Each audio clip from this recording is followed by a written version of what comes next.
Hello friend, कैसे हैं आप? आपके अपने यूट्यूब चैनल पर मेरा भी आप लोग का बहुत बहुत स्वागत करता हूं। दोस्तों, आज जो हम लोग पढ़ेंगे एशिया महाद्वीप। एशिया महाद्वीप से अंतर्गत महत्वपूर्ण पॉइंट को देखेंगे और उसके बाद हम लोग देखेंगे कि एशिया महाद्वीप में भौगोलिक अध्ययन की दृष्टि से देखा जाए तो 6 प्रदेशों में बांटा गया है। दक्षिण पश्चिम एशिया में 14 देश आते हैं, दक्षिण एशिया में 8 देश आते हैं, दक्षिण पूर्वी एशिया में 10 देश आते हैं, पूर्वी एशिया में 8 देश आते हैं, मध्य एशिया में 5 देश आते हैं। और इसी तरह हम लोग सभी देशों पर चर्चा करेंगे और लैंडलॉक यानी स्थलरुद्ध एशिया महाद्वीप में कौन कौन देश है इसके ऊपर हम लोग चर्चा करेंगे और तमाम सारे पॉइंट है उसके हम ऊपर चर्चा करेंगे। ठीक है, तो चलिए इस वीडियो को शुरू करते हैं। अगर चैनल पे नए हैं तो सब्सक्राइब, लाइक और दोस्तों के साथ जरूर शेयर कीजिएगा। तो चलिए शुरू करते हैं। एशिया महाद्वीप। देखिए दोस्तों, महाद्वीप कितने हैं? तो महाद्वीप दोस्तों 7 है। कौन कौन? सबसे बड़ा एशिया महाद्वीप, उसके बाद अफ्रीका, उत्तरी अमेरिका, दक्षिणी अमेरिका, ऑस्ट्रेलिया, यूरोप, उसके बाद अंटार्कटिका। ठीक है, तो महाद्वीप 7 है और इसमें हम लोग सबसे बड़ा महाद्वीप एशिया महाद्वीप पर हम लोग चर्चा करेंगे और महत्वपूर्ण पॉइंट है उससे जुड़े हम लोग देख लेते हैं। विश्व के सभी महाद्वीपों में एशिया जनसंख्या एवं क्षेत्रफल दोनों की दृष्टि से विश्व का सबसे बड़ा महाद्वीप है। तो एशिया महाद्वीप जनसंख्या और क्षेत्रफल की दृष्टि से विश्व में सबसे बड़ा महाद्वीप है। इतना ही नहीं, पृथ्वी पर सबसे बड़ा महाद्वीप कौन है? तो एशिया महाद्वीप। ठीक है, चलिए इसका अक्षांशीय विस्तार 10 डिग्री, दक्षिण से देखा जाए अक्षांशीय विस्तार है 10 डिग्री, उत्तर में देखा जाए तो 80 डिग्री अक्षांशों के बीच है। इसकी मुख्य भूमि देखा जाए तो विषुववृत्त के ऊपर में स्थित है। इसकी मुख्य भूमि जो है वह विषुववृत्त के ऊपर में स्थित है तथा दक्षिण गोलार्ध में भी स्थित है। एशिया महाद्वीप का देशांतर विस्तार 25 डिग्री पूर्व से 170 डिग्री पश्चिम तक, यह संपूर्ण विश्व का लगभग 30% भाग है। संपूर्ण विश्व का देखा जाए तो लगभग 30% यह जो है भाग में फैला हुआ है।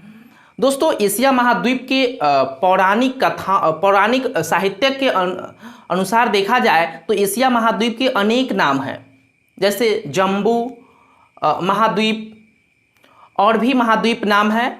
बाद वाले हम लोग वीडियो में कवर करेंगे। चलिए उससे जुड़े और भी पॉइंट है उसको देख लेते हैं। एशिया तथा यूरोप के बीच में सागर, कैस्पियन सागर तथा लाल सागर और 2 पर्वत श्रृंखला यूराल तथा कॉकेसस। ठीक है, तो देखिए एशिया तथा यूरोप के बीच जो है वह कैस्पियन सागर, लाल सागर और 2 पर्वत श्रृंखला यूराल और कॉकेसस स्थित है। ठीक है, जो कि यह पश्चिमी की ओर स्थित है। एशिया से अगर पश्चिमी देखा जाए तो यूरोप है, उसके वह सीमा पर स्थित है कैस्पियन सागर और लाल सागर, और उसके यूराल पर्वत देखा जाए तो एशिया और अफ्रीका के बीच स्वेज नहर, एशिया और अफ्रीका के बीच क्या है? स्वेज नहर तथा लाल सागर सीमा बनाते हैं। देखिए एशिया और अफ्रीका के बीच देखा जाए तो स्वेज नहर है, लाल सागर जो कि सीमा बनाते हैं। एशिया के दक्षिण में देखा जाए तो हिंद महासागर, एशिया के दक्षिण में देखा जाए तो हिंद महासागर, उसके बाद उत्तर में आर्कटिक महासागर और पूर्व में प्रशांत महासागर, और दक्षिण में जो है वह कैस्पियन सागर, लाल सागर ये सब है स्थित है। वहीं बेरिंग जल संधि द्वारा यह उत्तरी अमेरिका से अलग होता है। एशिया से होकर गुजरने वाले अक्षांशीय वृत्त, तो 3 वृत्त होकर गुजरती है। अक्षांशीय वृत्त विषुवत रेखा और कर्क रेखा। देखिए दो ऐसे रेखा हैं जो कि एशिया महाद्वीप से होकर गुजरती है, और कर्क रेखा, और एक है विषुवत रेखा 0 डिग्री और 23.5 डिग्री।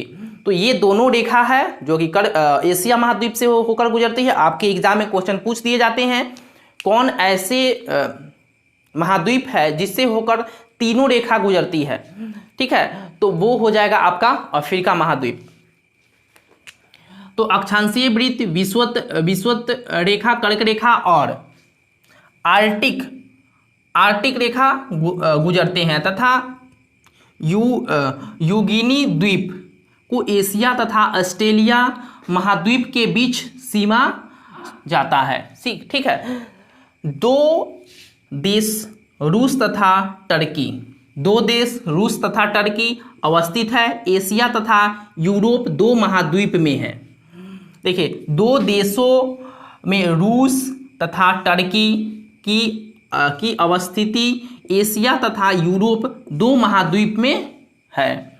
अब आइए हम कुछ पॉइंट पर चर्चा कर लेते हैं कौन कौन से देश है जो कि दक्षिण पश्चिम एशिया में देखा जाए तो 14 देश आते हैं। दक्षिण पश्चिम एशिया में 14 देश आते हैं जो कि एशिया के अंदर।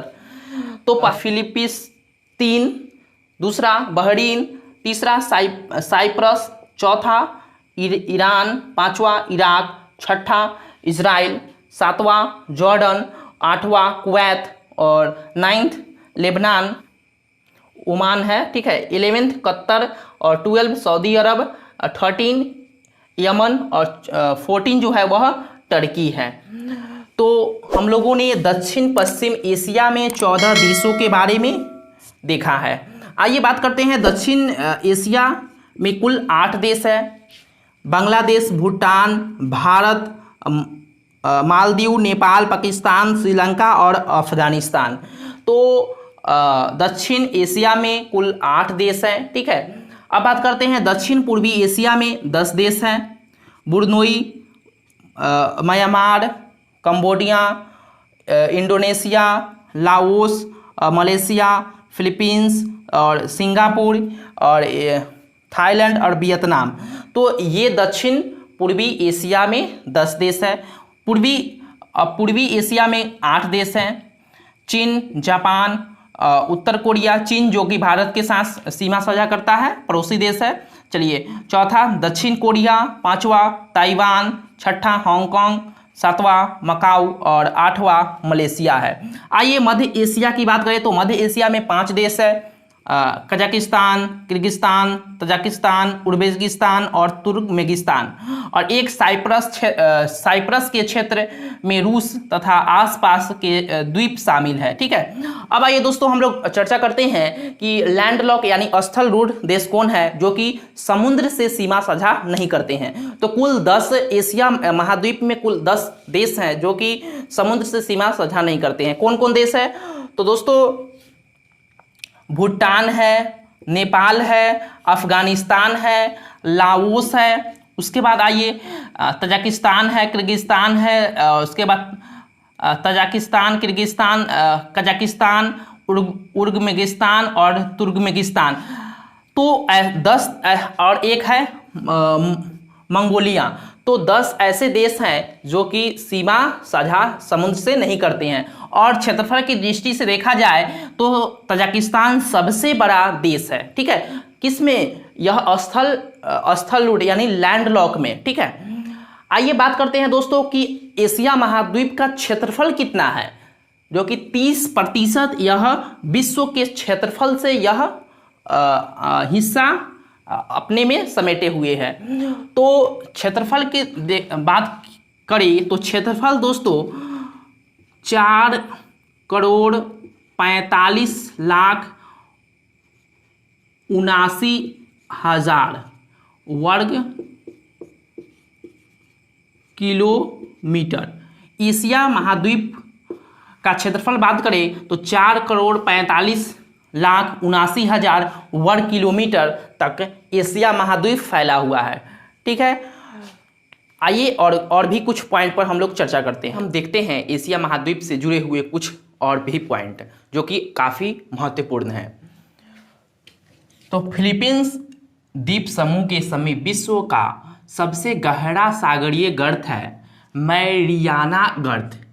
मैरियाना गर्त जो कि सबसे विश्व का सबसे बड़ा गहरा गर्त है ये, ठीक है। और देखा जाए तो 11,022 मीटर ये गहरा है, जो प्रशांत महासागर में स्थित है। तो विश्व एशिया भर में आप देखिएगा, एशिया महाद्वीप में तो एक सबसे बड़ा विश्व के सागरीय गर्त है मैरियाना गर्त, जो कि 11,022 मीटर यह है, और प्रशांत महासागर में यह गर्त जो है वह स्थित है। तो आपसे क्वेश्चन पूछ दिए जाएंगे कि एशिया में सबसे बड़ा गर्त कौन है, तो मैरियाना गर्त कहाँ पे है, तो प्रशांत महासागर में, ठीक है। चलिए, मध्य एशिया में स्थित पामीर गांठ को विश्व की छत के रूप में जानते हैं, ठीक है। देखिए, एशिया के मध्य स्थिति में एक है पामीर घाट। पामीर घाट है, उसको विश्व की छत के रूप में जानते हैं, ठीक है। तो ये सब क्वेश्चन आपके एग्जाम में बन सकते हैं कि छत के रूप में किसको को जानते हैं, तो पामीर घाट को। चलिए, हिमालय और कुनलुन के बीच विश्व का सबसे ऊंचा पठार है तिब्बत का पठार। किसके किसके बीच है, हिमालय और कुनलुन के बीच जो है सबसे ऊंचा पठार है तिब्बत का पठार अवस्थित है। गोबी का भी पठार है, विशाल ठंडा मरुस्थल है। रूस में एशियाई भाग को साइबेरिया कहा जाता है। देखिए, रूस का एशियाई भाग जो है उसको साइबेरिया के नाम से जाना जाता है, ठीक है। तो ये भी क्वेश्चन पूछ सकते हैं। यहाँ ओवा एनसेरी और लीना जैसी प्रमुख नदियां बहती है जो आर्कटिक महासागर में गिरती है। विश्व की सबसे गहरी झील की बात करें तो बैकाल झील है। विश्व की सबसे गहरी झील बैकाल झील है। कई बार आपके एग्जाम में पूछे गए हैं ये प्रश्न। विश्व की सबसे गहरी झील या एशिया महाद्वीप में सबसे गहरी झील बैकाल झील है। गहराई की बात करें तो 1741 मीटर गहरा है। साइबेरिया में स्थित है, जबकि सबसे बड़ी झील कैस्पियन सागर है, ठीक है। ये साइबेरिया में स्थित है, जबकि सबसे बड़ी झील की बात करें तो कैस्पियन सागर है, जिसका जो है वह 3,71,000 वर्ग किलोमीटर है, ठीक है। चलिए बात करें, देखो यहाँ पे सबसे गहरी झील दोस्तों हम बताए हैं, गहरी झील बैकाल झील है, ठीक है। और यहाँ पे सबसे बड़ी झील कैस्पियन सागर है, इसमें कंफ्यूजन नहीं होइएगा। सबसे गहरी झील तो बैकाल झील, सबसे बड़ी झील तो कैस्पियन सागर। चलिए नेक्स्ट है कि जूट पटसन उत्पादन का एकाधिकार गंगा ब्रह्मपुत्र डेल्टा प्रवेश बांग्ला और भारत। देखिए, गंगा और ब्रह्मपुत्र को मिलाकर डेल्टा का निर्माण करता है, जो कि भारत से यह बांग्लादेश की ओर गिरता है, ठीक है। आइए बात करते हैं कि कपास के प्रमुख उत्पादन देश है चीन, भारत और पाकिस्तान। तो कपास के प्रमुख उत्पादन वाले देश है चीन, भारत और एक है वो है पाकिस्तान। यहाँ पे वो कपास उत्पादन होता है। रबर उत्पादन में थाईलैंड विश्व के प्रथम स्थान पे है। तो क्वेश्चन आपसे पूछ दिए जाते हैं कि रबर उत्पादन के स्थान पर सबसे उच्च स्थान किसका है, तो थाईलैंड का है, ठीक है। रबर की खेती अन्य उत्पादक देश इंडोनेशिया, मलेशिया और भारत में बात करें तो नीलगिरी क्षेत्र में है। एशिया में तंबाकू के प्रमुख उत्पादन देश चीन, भारत, जापान और तुर्की। देखिए, एशिया में प्रमुख देश तंबाकू उत्पादन के देखा जाए तो चीन है, भारत है, जापान है और तुर्की है, ठीक है। दोस्तों, जिंदगी जीना इतना आसान नहीं होता, बिना संघर्ष के कोई महान ना होता। न पड़े हथौड़े की चोट, न पड़े जब तक हथौड़े की चोट, कोई भी पत्थर भगवान नहीं होता। अगर आप बड़े सपने देखते हैं तो उसके पीछे दीवानगी पैदा कीजिए और आप आगे बढ़िए, क्योंकि बेड पर सोया सोया बड़ा सपना देखा जा सकता है, लेकिन बेड से उठकर सपना को पूरा किया जा सकता है। मान लो तो हार है, ठान लो तो जीत है। चलिए बात करते हैं कि एशिया की नदियों को सभ्यता का पालन एवं एशिया महाद्वीप को सभी धर्मों की आद्य भूमि कहा जाता है। देखिए, एशिया की जो नदियां हैं वो सभ्यता का पालन करती है और एशिया महाद्वीप के सभी धर्मों की आधार भूमि कहा गया है। ठीक है, आइए बात करते हैं कि यहाँ की दजला फरात नदियों की घाटी, यहाँ जो दजला फरात नदियों की घाटी है मेसोपोटामिया की सभ्यता एवं सिंधु नदी घाटी क्षेत्र में हड़प्पा सभ्यता का जन्म हुआ है। एशिया महाद्वीप में बात करें तो मेसोपोटामिया की सभ्यता एवं सिंधु नदी घाटी क्षेत्रों में देखा जाए तो हड़प्पा सभ्यता का जन्म हुआ है। हिंदू, बौद्ध, जैन, मुस्लिम, इस्लाम, यहूदी, पारसी और अन्य धर्म जो कि उद्भव एशिया में ही इसका हुआ है, प्रचलन यहीं एशिया महाद्वीप में हुआ है। एशिया में यातायात मार्गों की जाल बिछाई हुई है, यानी एशिया में ट्रैवल करते हैं उसका जो है वह बहुत बड़ा भाग जो एशिया में देखने को मिलता है। ठीक है, एक तरह से जाल जैसा बिछा हुआ है। ठीक है, तो विश्व की सबसे ऊंची रेलवे लाइन का निर्माण चीन द्वारा किया गया है। तो एशिया में सबसे ऊंची रेलवे लाइन बनाई जाए। हम दोस्तों एशिया की बात कर रहे हैं, ना कि भारत की बात करें। एशिया में जो भी देश आते हैं उसके ऊपर हम चर्चा कर रहे हैं। ठीक है, तो देखिए एशिया में विश्व की सबसे ऊंची रेलवे लाइन का निर्माण हो रहा है। ठीक है, जो चीन करवा रहा है और इस रेलवे लाइन की ऊंचाई 4500 मीटर है। एशिया में ही विश्व का सबसे लंबा प्लेटफॉर्म है 1366 मीटर, जो कि गोरखपुर में स्थित है। गोरखपुर जो कि यूपी में पड़ता है, भारत में स्थित है। आइए बात करते हैं, तथा सबसे लंबा रेल मार्ग 9289 मीटर, सबसे लंबा रेल मार्ग जो है वह एशिया में है 9289 किलोमीटर, और ट्रांस साइबेरिया रेलवे मार्ग रूस में स्थित है। ठीक है, तो आप याद रखिएगा ट्रांस साइबेरिया रेलवे लाइन कहाँ स्थित है, तो रूस में स्थित है। ठीक है, तो एशिया से जुड़े हुए कुछ पॉइंट को हम लोगों ने देखा है और उम्मीद करता हूँ कि आप लोगों को पसंद भी आया होगा। और वीडियो थोड़ी लंबी हो गई है क्योंकि बहुत सारे पॉइंट को हम लोग कवर किए हैं एशिया से जुड़े हुए। तो चलिए हम लोग इसी तरह फिर नेक्स्ट वीडियो मिलेंगे। अगर चैनल पे नए हैं तो सब्सक्राइब, लाइक और दोस्तों के साथ जरूर शेयर कीजिएगा। तो चलिए, थैंक यू सो मच, धन्यवाद।